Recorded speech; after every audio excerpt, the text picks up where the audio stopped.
सुप्रभात बिहार, मैं हूं आपके साथ सुमित झा। अगले आधे घंटे तक हम आपको बिहार की हर खबर से कराएंगे रूबरू। वो चाहे बात सरकार की हो या जनता के सरोकार की या फिर बाढ़ से बिहार की, हर खबर आपको बताएंगे। लेकिन उससे पहले एक नजर आज की दो बड़ी खबरों पर। सुशांत केस में आज फिर रिया एंड कंपनी से ईडी पूछताछ करने वाली है। वहीं दूसरी बड़ी खबर, पीएम मोदी आज चेन्नई और अंडमान निकोबार द्वीप समूह के बीच सबमरीन केबल प्रणाली का उद्घाटन करेंगे। तो चलिए जानते हैं विस्तार से खबरें।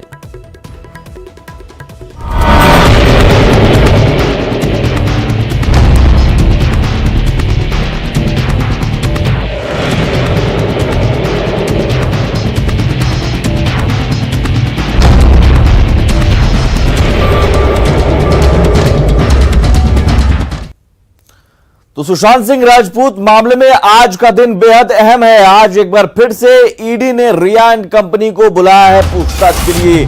सुशांत केस में आज फिर रिया एंड कंपनी को पूछताछ के लिए बुलाया गया है। रिया के पिता को भी ईडी ने बुलाया है और माता को भी। भाई शोविक और सिद्धार्थ पिठानी से भी पूछताछ होगी।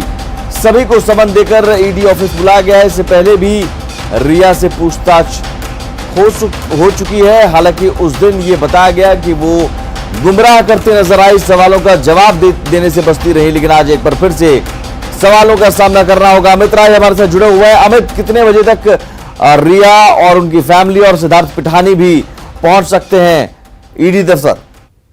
देखिए, जो समन भेजा गया है उसमें 10 से 11 के बीच का जो है समय दिया गया है। आज की पूछताछ जो है काफी महत्वपूर्ण है।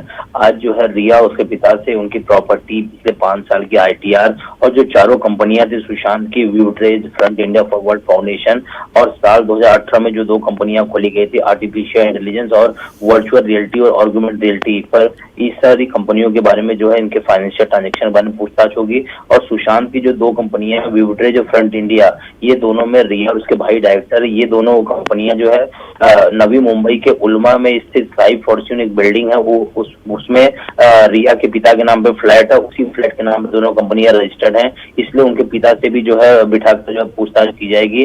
सिद्धार्थ पिठानी एक अहम है, क्योंकि जब आत्महत्या की उसके बाद से सिद्धार्थ पिठानी उसी घर में मौजूद थे। एक दिन पहले जो है रात को आखिरी सिद्धार्थ पिठानी से बातचीत हुई थी। सिद्धार्थ पिठानी ने बहन और मुंबई पुलिस को जानकारी दी थी आत्महत्या की, तो उनसे जो है पूछताछ की बहुत जरूरत है। और ये अहम सदस्य इसलिए भी है सिद्धार्थ पिठानी, क्योंकि इस पर आरोप ये लगाया गया था कि मुंबई पुलिस ने जानबूझ के हैदराबाद जाने दिया। और सुशांत के पिता ने भी जो हलफनामा दायर किया था सुप्रीम कोर्ट में, उसमें सिद्धार्थ पिठानी को लेकर था कि सिद्धार्थ पिठानी को बरगलाने की कोशिश जो है रिया द्वारा की जा रही है और रिया के पक्ष में गवाही देने की बातचीत उससे की जा रही है, गवाहों को प्रभावित किया जा रहा है। तो सिद्धार्थ पिठानी एक अहम शख्स हैं। तो आज रिया के भाई शौविक, उसके पिता और इससे भी पूछताछ होगी सिद्धार्थ से। और ये भी खबर आ रही है श्रुति मोदी जो मैनेजर रही है पहले सुशांत की, उसके बाद रिया की मैनेजर रही है, उनसे भी जो है सारे मामलों को लेकर पूछताछ की जाएगी।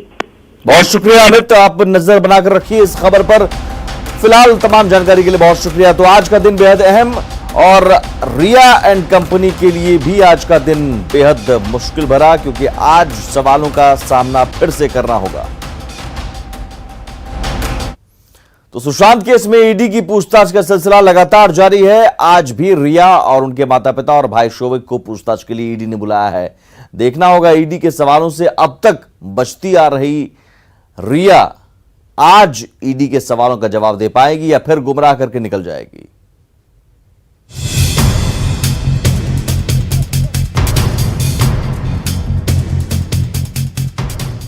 संपत्ति और सच पर ईडी के सवाल की शुरुआत 6 अगस्त से जारी है। रिया और उससे जुड़े लोगों से लगातार पूछताछ हो रही है। इसमें रिया के भाई पर ईडी की सबसे खास नजर है। शायद इसलिए शोविक से ईडी के अधिकारियों ने लगातार 2 दिनों तक पूछताछ की, वो भी घंटों तक। शनिवार को 18 घंटे की पूछताछ में शोविक से बैंक, पैसे और लेनदेन पर सवाल किए गए। शोविक से पैसे ट्रांसफर करने, दोनों कंपनी के डायरेक्टर होने और यूरोप टूर को लेकर सवाल पूछे गए। बताया जा रहा है कि इस दौरान यूरोप टूर से संबंधित जवाब में कई खुलासे हुए। यहाँ ये भी बता दें कि रिया से शुक्रवार को 8.5 घंटे संपत्ति और कंपनी पर सवाल पूछे गए थे, जिसमें रिया के गोलमोल जवाब देने की बात सामने आई थी। इसी दिन श्रुति मोदी से भी 5 घंटे और सीए रितेश शाह से 6 घंटे से अधिक तक पूछताछ हुई थी। पिछले 4 दिनों में पूछताछ के दौरान ईडी के सामने कई खुलासे हुए हैं, जिसके बाद अब ईडी की टीम रिया और सीए के बयानों का मिलान करेगी, जिसके बाद रिया और उसके पिता इंद्रजीत चक्रवर्ती से पूछताछ होगी।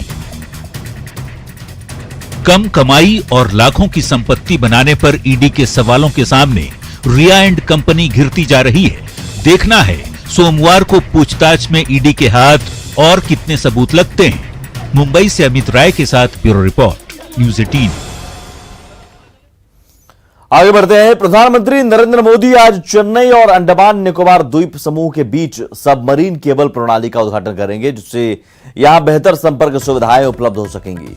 इस प्रणाली के तहत 2 स्थानों के बीच दूरसंचार सिग्नलों के आदान प्रदान के लिए समुद्र में केबल बिछाई जाती है।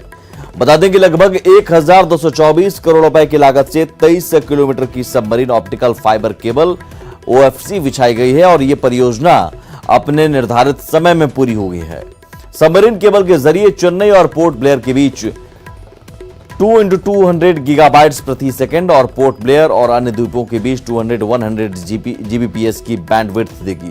इस केबल के जरिए पहले की तुलना में संचार को और मजबूती मिलेगी।